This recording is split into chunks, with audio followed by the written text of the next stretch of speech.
Ayan, magandang araw po sa inyo lahat mga kababayan. At ngayon nga po, gaya ng nakikita ninyo, ako ay nasa sa Mindoro sa kasalukuyan. At ang dahilan kung bakit po ako ay nag-upload nito ay dahil napakarami na nang nagre-request na sana ay magkaroon ng interview sa Chris Pao. At yan ay dahil sa nakakagulat na pag-amin na nangyari noong kanilang first mansari.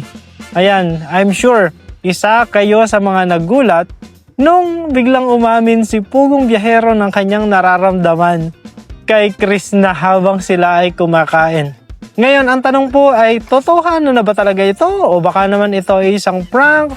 O baka naman ito ay parte pa rin ng teleserye?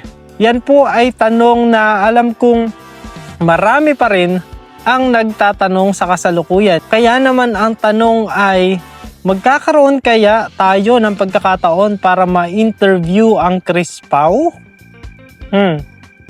Marami-rami na po ang nagre-request na sana ay bumalik kami ng Davao para nang sa ganon ay mabigyan daan ang isang interview sa love team na Chris Pao. Kaya naman,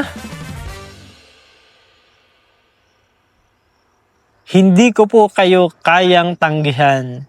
Ayan, so sa kasalukuyan ay nandito pa po ako sa Mindoro, pero ako po ay lilipad ng Davao very soon para nang sa ganon ay magawa natin ang interview sa Chris Pao. Kaya naman mga kababayan, kung kayo po ay may mga katanungan na nais ninyo na maitanong ko sa interview natin sa Chris Pao, feel free na ilagay ninyo po yan sa comment para nang sa ganon ay maitanong po natin sa kanila kung ano ang mga katanungan po na meron kayong mga kababayan. Ayan, at samantalahin ko na din po ang pagkakataon para bigyan kayo ng update sa kung ano ba ang pinagkakaabalahan ko at bakit hindi ako nakapag-upload ng mga nakaraang araw mula ng New Year. So nag-upload po ako ng January 2 pero after January 2 hindi na po ako nakapag-upload. Yun po ay dahil sobrang naging abala po tayo bukod sa ating trabaho.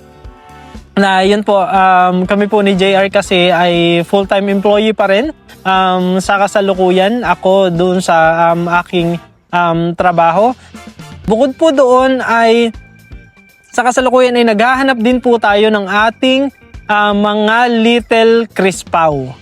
Yan po ay isang bagay na talaga namang kaabang-abang at I'm hoping na sana ay suportahan ninyo po ako pag nagsimula po nating ipalabas ang ating mga video ng ating mga posibleng little Chris Pao. I'm sure excited na din po kayo na malaman kung sino-sino po sila at kung ano-ano ba ang mga kwentong buhay ng ating mga posibleng maging little Chris Pao. Sa ngayon po ay humihiling muna po ako sa inyo na ako naman po ang inyong pagbigyan sa aking kahilingan na sana itong video na ito ay inyo pong tapusin dahil gusto ko lamang po kayong bigyan din ng update doon sa isa nating scholar na si Christine na atin ding binisita doon sa sitio Pinagbayanan. Kaya naman nandito po ang istorya ng kung ano ang nangyari sa ating pagdalaw sa sitio Pinagbayanan sa ating scholar na si Christine. Ayun po mga kababayan, so nandito po tayo ngayon sa Pinagbayanan at ngayon nga ay pupunta naman tayo dito kana Christine, dadalawin muna natin siya. Kukumustahin natin kasi medyo matagal-tagal din bago tayo nakabalik dito sa kanila sa Pinagbayanan. Kaya tara samahan niyo po kami at puntahan muna natin siya. Let's go!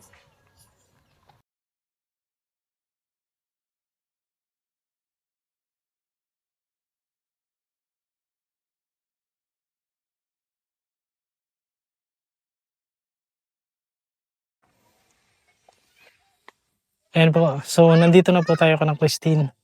Diyan po yung sa kanila. Tingnan po natin kung nandyan siya. So,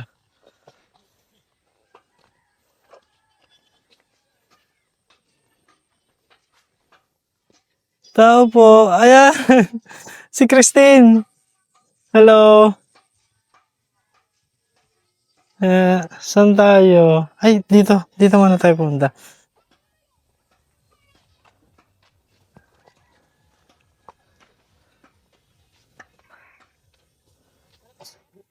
Walang tao? Nasaan sila? Nasaan? Agbunga? Saan yan? May banda rito po ng Agbalit. Yung sagingan. Ah, okay. So, ikaw lang ang mag-isa sa bahay niyo? Po. Ito na ang bahay niyo ngayon? Ah, tara, itur mo muna kami.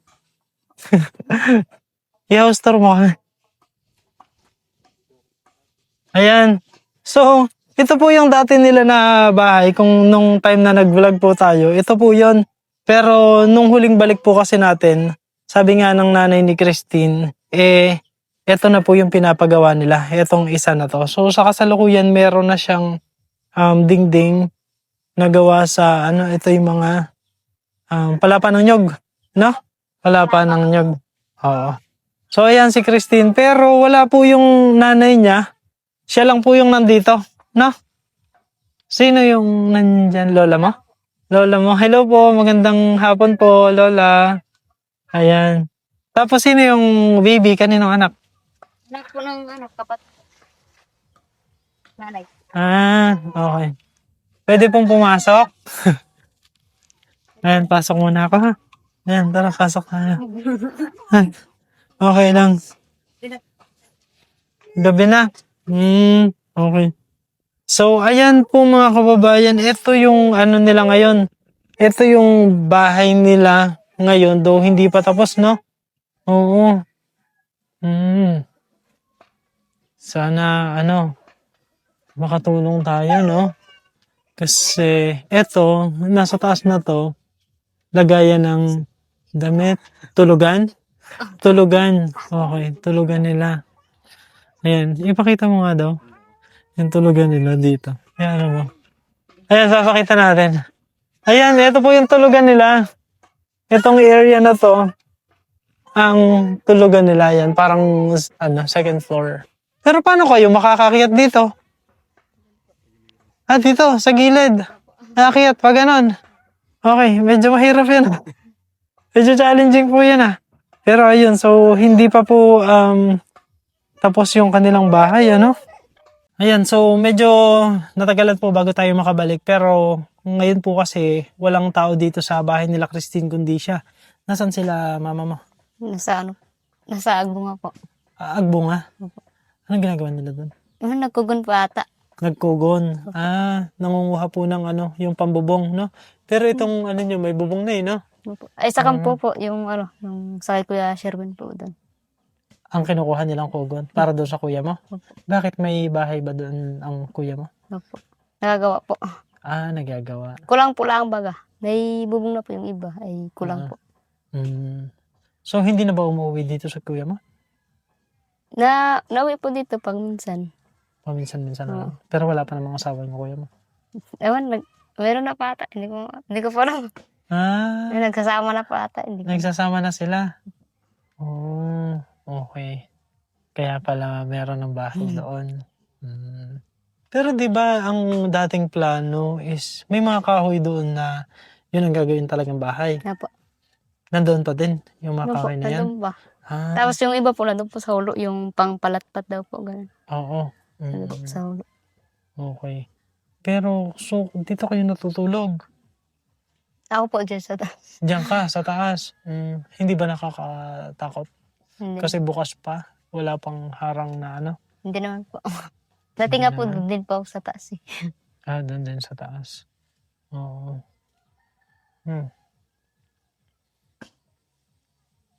Ito yung naging dingding nila Pero actually parang mas better ba kung plywood yung nila? No? Kasi kesa ganito, no? Parang mas better kung plywood na lang. No? Parang mas better kung plywood na lang, no? Sige. So, yun. Sa tingin ko yun yung po natin. Sa pagbabalik po natin, pwede siguro na madala natin, no? Kasi akala ko noon, dahil sabi ni mama mo, parang baka kayanin naman nung bago mag-Christmas.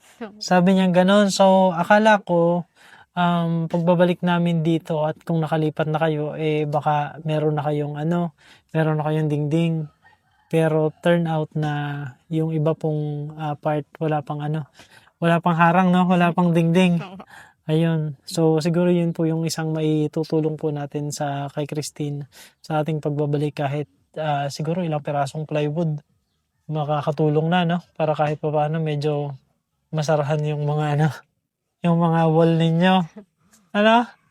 Ayan, kasi syempre hindi naman though safe naman po dito sa lugar. Kaya lamang syempre dalaga po si Christine.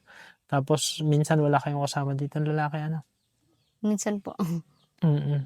Ayan. So, kumusta naman ang pag-aaral mo? Okay naman po. Okay naman. So, tuloy-tuloy ka namang nakakapag-aral. Ano po. Ayan. So, tuloy-tuloy naman po nakakapag-aral si Christine doon sa Paluan. Nagliligway ka pa din. Every week. Pag minsan po, hindi na hindi na po nakakauwi dito. Oo. Hindi na nakakauwi. Gawa na yung nakaraan dito. po, nag-ano po doon sa may abra daw po ba?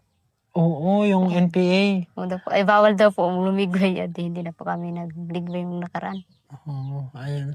Ayun sa mga kababayan po natin, kung hindi po kayo pamilyar dito sa lugar, yung kamakailan lamang na inkwentro ng mga sundalo at NPA, dito po yun sa aming probinsya sa Occidental Mindoro. At yun po nililigwayan ni Christine ay posibleng dinadaanan ng mga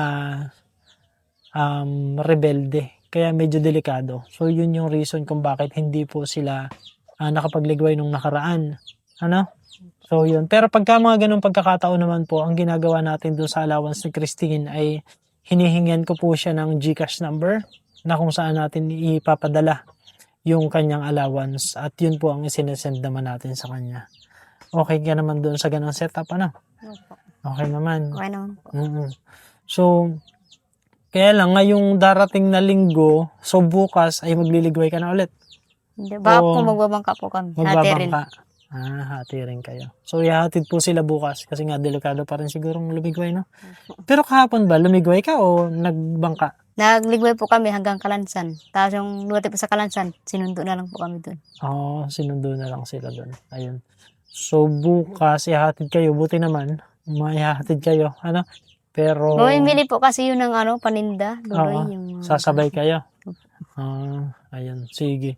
So, dahil nandito na lang din naman kami, at ikaw ay magliligway na bukas, so, ibibigay ko na lang din yung allowance mo, ibibigay ko na yung allowance mo this week, saka next week, yung 2 weeks na allowance na lang yung ibibigay ko sa iyo para hindi na maging hassle, Ayun, so, ang ipinapadala po kasi normally ni Doktora ay yung allowance ni Christine. Monthly po yan. Monthly nagpapadala po si Doktora ng 3,000 pesos. Regular po yan. Tuloy-tuloy po yan.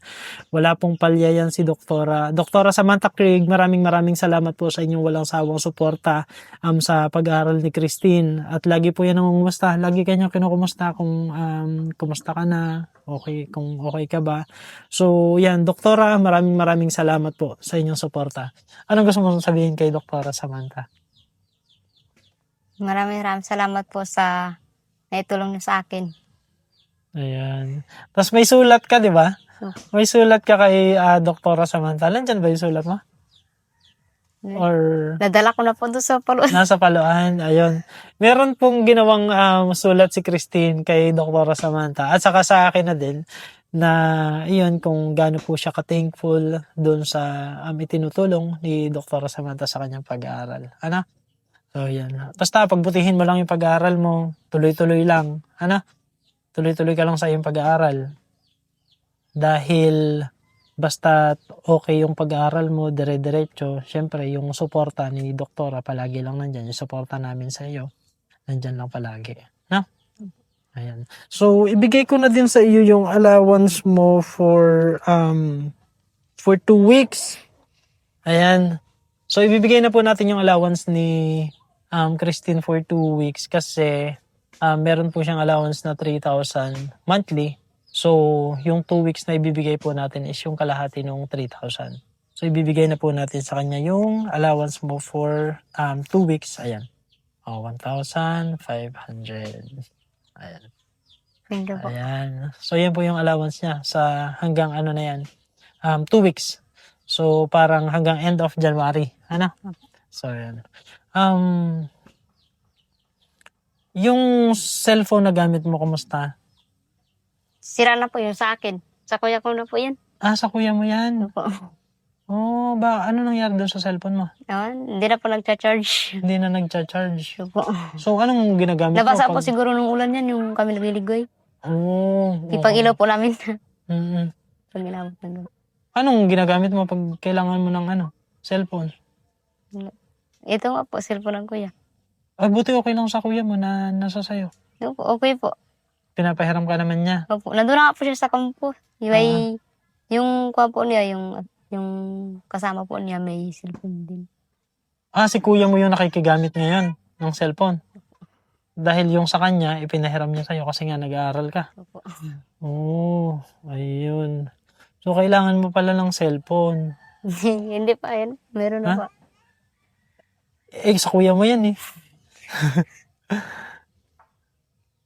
So, wala kang sarili mong cellphone ngayon. Wala na. Ibig sabihin. Ayun. Sige. So, cellphone pala ang kailangan ni Christine.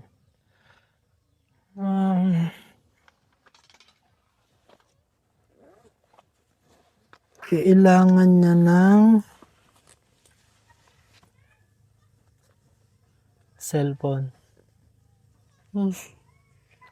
Ayan. Buti na lang po may dala ng cellphone.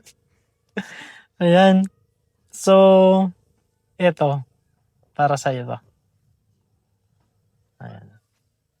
Yan ay para sa kay Christine. Ayan, isang bagong cellphone po para kay Christine.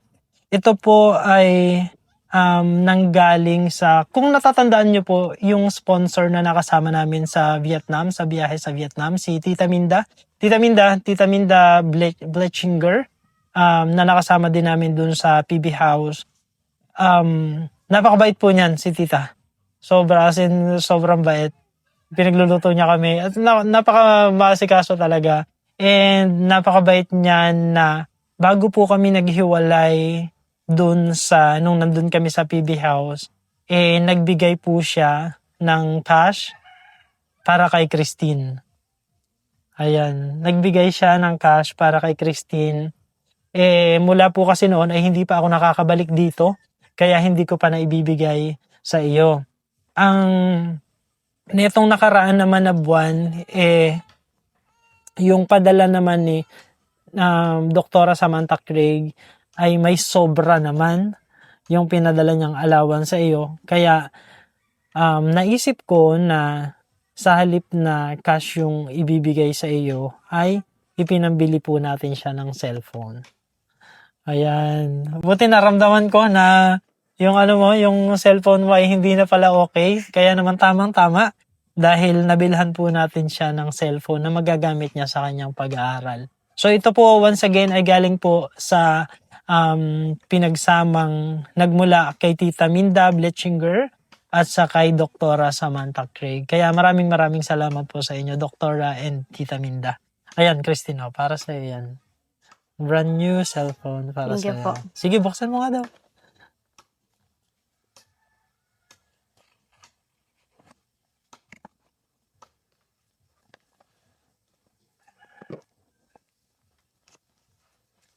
Ayan. So, ito ay Note 70 ba to? Ayan.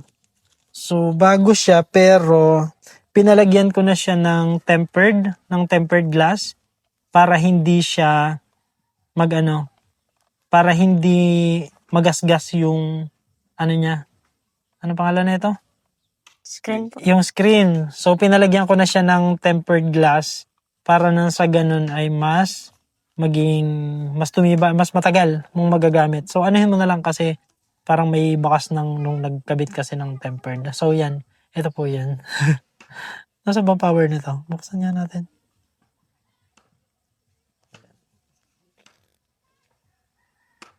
Ayan. So, may tempered na siya. Tapos, meron itong kasamang case. May kasamang case po yan. Ito. Lagay na din natin. Gusto mo ba ng may case? Wala.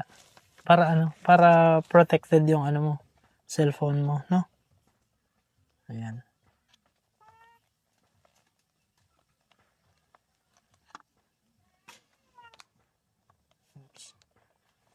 Ayan.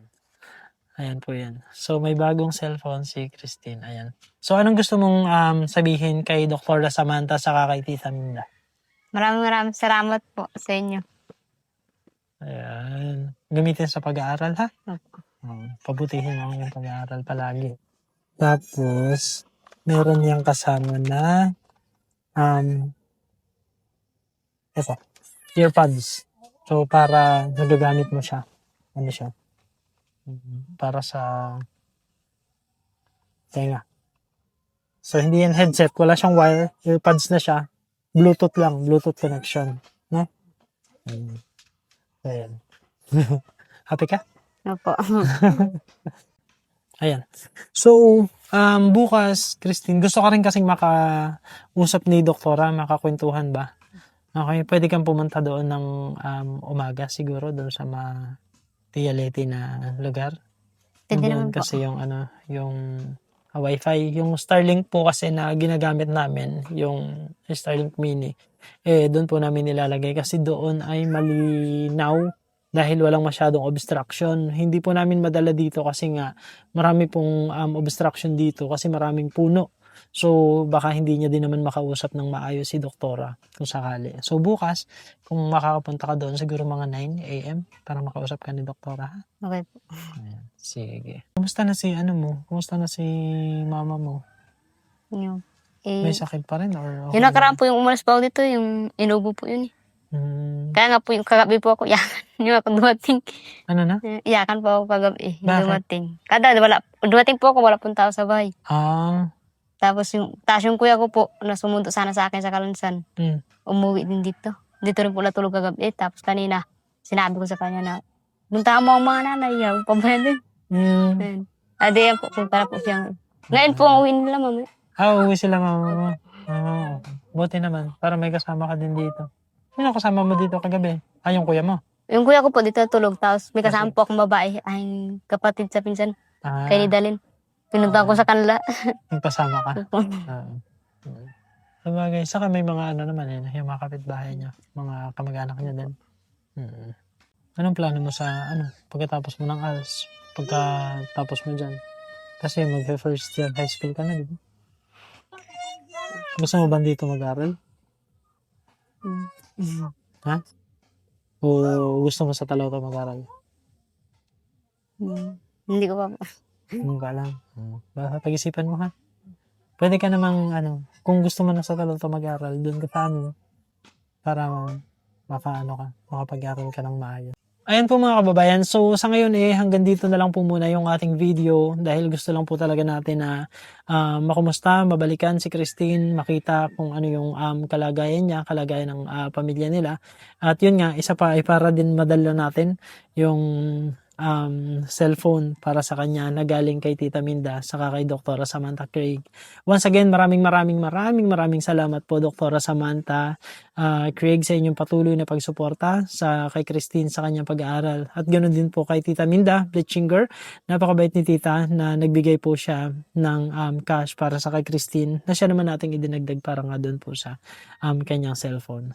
Ayan, so maraming salamat po mga kababayan sa inyong pag-antabay at muli po kung nasa saang panig man po kayo ng mundo, magandang umaga, magandang tanghali, magandang gabi, magandang araw po sa inyong lahat at sana po ay palagi tayong i-bless ni Lord. Yan po ang palagi naming prayers para po sa ating lahat. Thank you po mga kababayan. Thank you ka. Thank you po. Thank you ka. Thank you ka ulit kay Tita Minda saka kay Dr. Samantha.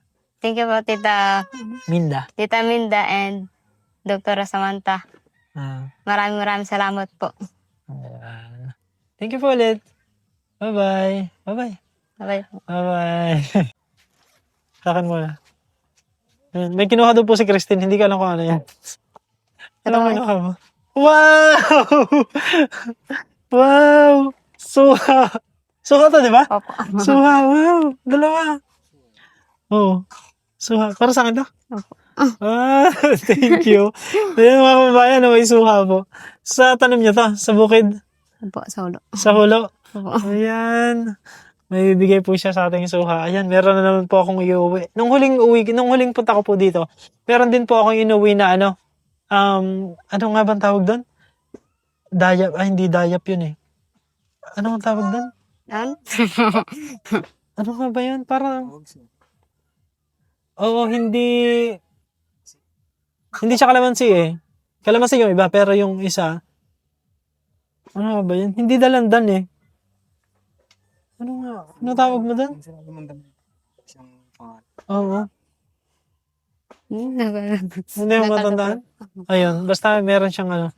Ayan po, so meron po siyang bigay na suka sa atin. Uwi ko ito sa Talotaw. Thank you so much, Christine. Ala, ang dami naman. Sa inyo na lang yan. Di ba sabi ko yan? Ay, kuya. Okay, sige, Wala sige. yan. Okay. Ito. Sa kay Dabo daw po ito. Ayan, may hawak ng camera po kasi si Dabo kaya hindi natin siya mapakita. Or pakita mo kaya sarili mo. Ayan. Ayan.